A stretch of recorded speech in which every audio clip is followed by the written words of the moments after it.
ጤና ይስጥልኝ። የዊንዶ ኢንስታሌሽን በዲቪዲ ብቻ እንዳልሆነና በፍሌሽ ኢንስታሌሽኑን ማዘጋጀት እንደሚቻል ነው ዛሬ ለማሳየት ሞክረው። እንደሚታወቀው ሁሉም ኮምፒውተሮች ላይሆኑ ይችላሉ ዲቪዲ ዲቫይስ ያላቸው ማለት ወይም የሲዲ-ሮም እሱ ከሌለ በምንድነው ኢንስቶል ማድረግ የሚችለው የሚለውን ነገር ፕሮብሌም ሶልቭ ለማድረግ ያው በአሁኑ ሰዓት ይዤላችሁ የቀረብኩት የፍሌሽ እንዴት አድርገን ኢንስታሌሽን እንደ ሲዲ ዲቫይስ እንደ ሲዲ ወይም ዲቪዲ ኢንስታሌሽን እንደ ፍሌሽም እንዴት አድርገን ኢንስታሌሽኑን ከሱ ማድረግ እንደምንችል ነው የምናየው። ይሄውም የምንጠቀመው የሌሎች ፕሮግራሞችን ሳይሆን ራሱ ከዊንዶውስ የራሱ አለው ሲስተም ይሄን ነገር ላዘጋጅ የሚችል። እንደገና ሌላ ተጨማሪ ማሳሰባቸው ምንድነው ይሄ ለዊንዶውስ 7 ዲስክ ኢንስታሌሽን ዲስክ ለመስራት ኢንስታሌሽን ፍሌሽ ክሬት ለማድረግ ሚኒመም ከ4 ጂቢ በላይ መሆን አለበት የፍሌሹ ቮሊዩሙ። ስለዚህ ይሄንን ቅድመ ዝግጅት ማድረግ ነው። ይሄን ካደረግን በኋላ የሚያስፈልገን ከየትኛው ቦታ ነው ፋይሉን የምንወስደው የዊንዶ ኢንስታሌሽን የሚለውን ወይ ከነበረበት ሲዲ-ሮሙ ወይም ደግሞ ኮፒ ሊያደርግበት ከሚችልበት ቦታ ላይ ከየትኛው ቦታ ብቻ ቢሆን ፋይሉ ያለበትን ቦታ ኢንዲኬት ለማድረግ የሚችልበት ነው። አሁን እንደምናየው ይሄ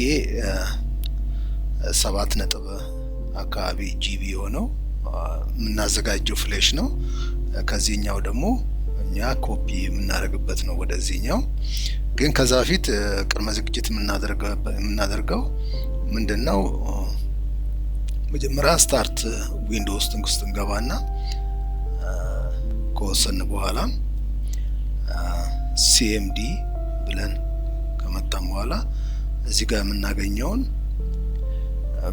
እንደ አድሚኒስትሬተር ስታርት እናደርገዋለን። ኦኬ ኮማንድ ፕሮሞት እንዲህ ካገኘን በኋላ በዚህ ሲስተም ነው እንግዲህ ያንን መስራት እንዲሰራ የምናዘጋጀው።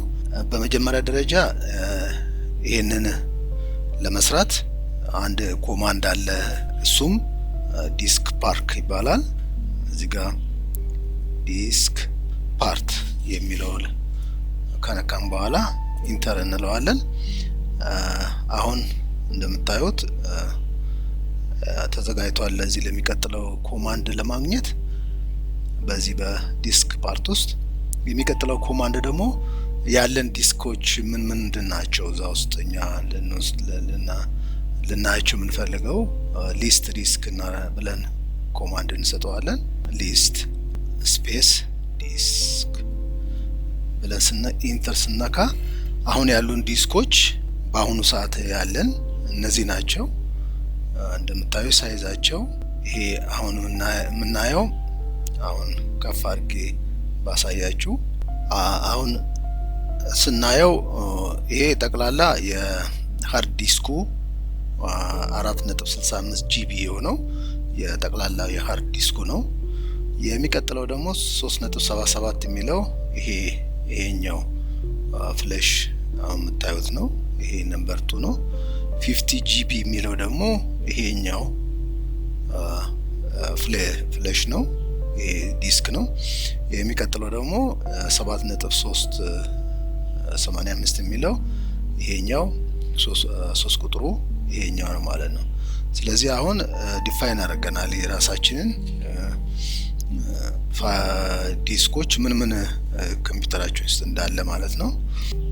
የሚቀጥለው ደግሞ ዲስኩ ሴሌክት ማድረግ አለብን። የትኛው ዲስክ ነው እኛ አሁን እንጠቀምበት ያሰብነው። ይሄ ሶስተኛው ዲስክ ነው ማለት ይሄኛው ማለት ነው። 7.385 የሚለው እዚህ ላይ እንቆምና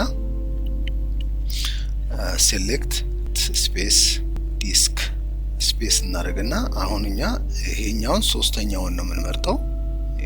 የኛ ምን ልናዘጋጀው ያሰብነው ይሄኛው ዲስክ ይሄኛው 7.221 ሚሊዮን ጂቢ ይሄ ዲስክ የሚለው ሶስተኛ ቁጥር ነው።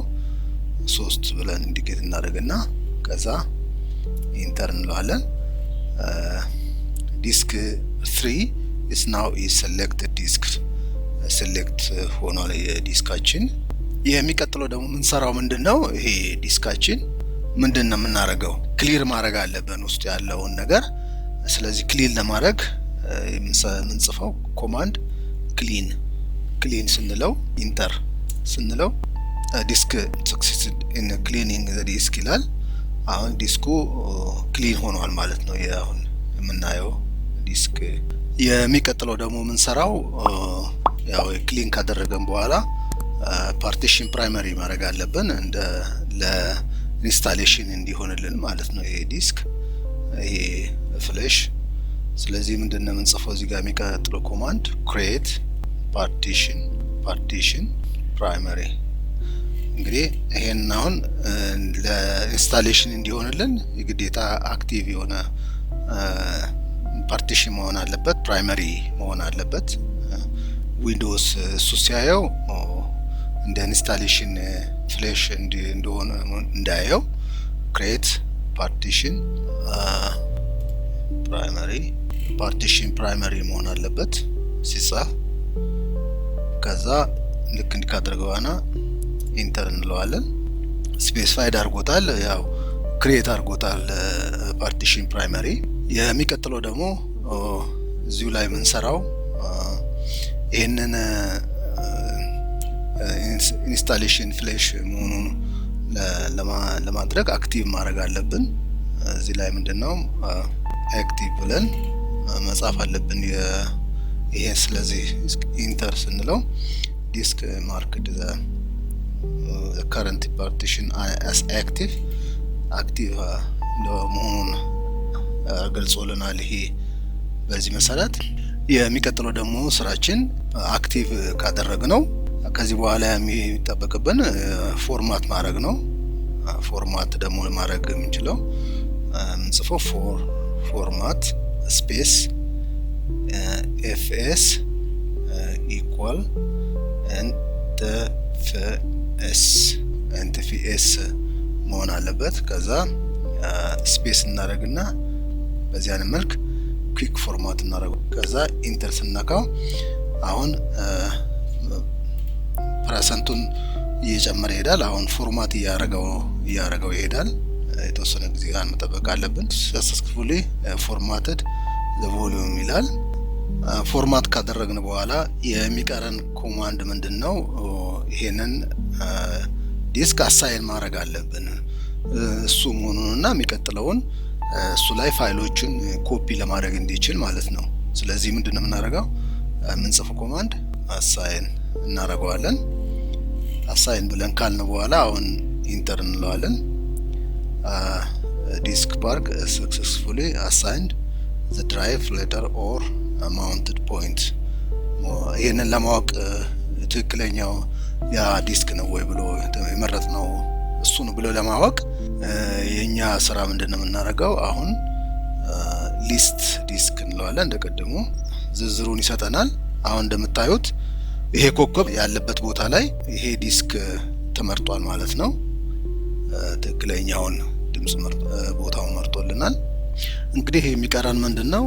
ያው ኦሬዲ ማለት ኢንዲኬት ተደርጎልናል የዲስኩ ተመርጧል እና እሱ ላይ አሁን እንግዲህ ኮፒ ማድረግ ነው። መጀመሪያ ደረጃ ከዚህ ከኮማንድ ዲስክ ፓርት መውጣት አለብን። ለሱም ኤግዛክት ብለን እንጽፋለን። ሲስተሙ ይመጣል። ከዚህ በኋላ የምናደርገው እዚህ ጋር እንግዲህ ማድረግ የምንችለው ቀጥታ ኮፒ ፔስትም ማድረግ እንችላለን እዚሁ ፋይል ላይ እዚህ ዲስክ ላይ ወይም ድሮ እንደምናውቀው ማለት ነው። ከዛኛው ከአንዱ ቦታ ላይ ወስደን እዚህ ዲስክ ላይ ኮፒ ማድረግ እንችላለን። ሌላው ግን እንደጀመርነው በዚሁ በኮማንድ ፕሮሞትስ በኩል እስቲ በምን ኮማንድ ነው ኮፒ ማድረግ የሚችለው የሚለውን ያው ለመማርም ስለሆነ ኮፒ በሱ ሲስተም እናርገው በዚህ ኮማንድ ፕሮሞት በኩል እዚህ በመጀመሪያ ደረጃ ከየትኛው ነው ኮፒ የምናደርገው ወዴት ነው እና የዲስኮችን ሌተር ማወቅ አለብን ከዚህኛው ከዲስክ ኤች ወደ ዲስክ ኤል ነው ኮፒ የምናደርገው ፋይል እሱም ፋይል ለመስራት ምንድነው የምናደርገው መጀመሪያ ኤክስ ኮፒ ብለን ከጻፍነው በኋላ ስፔስ ካደረግን በኋላ ከየትኛው ነው ኮፒ የምናደርገው ከዚህ ከኤች ነው ኤች እናደርግና ሁለት ነጥብ ካደረግን በኋላ ይሄኛውን ስሌሽ እናደርጋለን ከዛ ሁለት ኮኮብ እናደርግና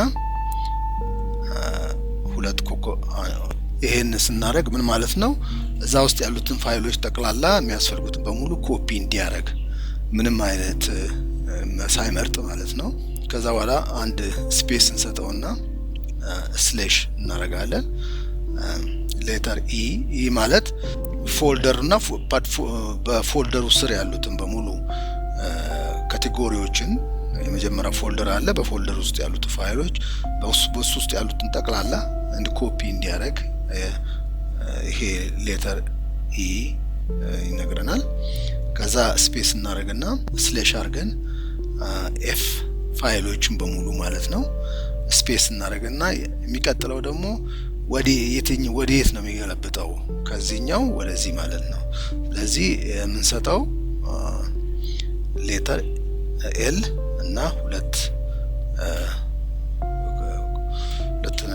ነጥብ እናደርጋለን እንግዲህ እንደገና ቼክ ማድረግ አለብን ኤክስ ኮፒ ብለናል ስፔስ ካደረግን በኋላ ኤች ከየትኛው ነው ኮፒ የሚደረገው ከዚህኛው ዲስክ ነው ኮፒ የሚደረገው ከዛ ሁሉም ፋይሎች ምንም ሳይቀር ማለት ብለናል ይሄኛው ደግሞ ኪ